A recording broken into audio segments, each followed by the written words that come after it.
So in this video, I will talk about the documents which are required in order to apply for the sponsor license.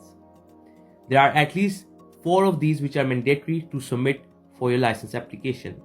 The first of that is signed submission sheet, which you will be able to get once you fill the application form and it comes out. So you need to submit that submission sheet, and you need to be able to submit all these documents within the 5 days of making the application. Otherwise, your application can be refused. The second document which will be required is VAT registration certificate. If you have proof of pay registration, you can attach that. Employer's liability insurance, you will need to attach that document as well. Business bank statements, rental or lease agreement, company tax return, CT600 and CT603. Make sure you just do not attach CT600 alone, because we have previously seen a refusal as well, which was based on this, that the company who applied for the sponsor license on their own, they did not submit the CT603, they just submitted the CT600, and therefore their application was refused. But we were able to challenge that, and we were able to reinstate the license for that company.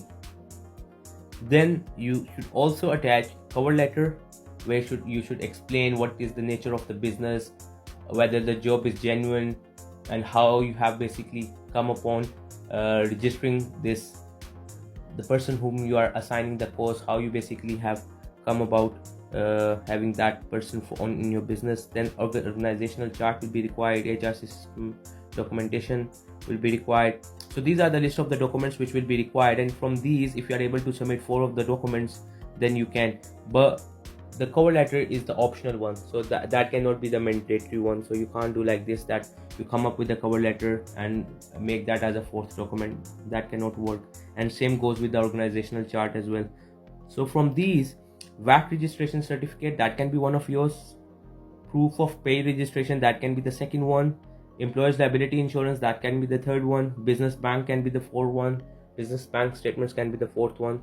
Then the rental or lease agreement, these documents, this is like the 5th document. So if you don't have the business bank statement, you can submit a rental or lease agreement, so that can be used to also for the sponsor license application.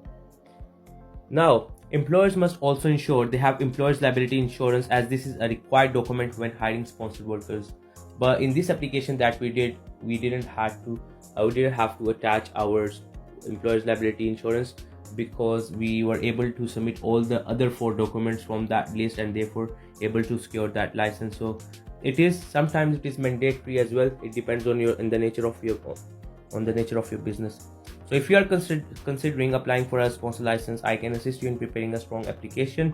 Feel free to reach out. You can WhatsApp me. My number is over there as well. And this is the success story that we had today. So if you are in the same situation, if you want to apply for the sponsor license for your company, you can reach out to me. Thank you very much for watching this video.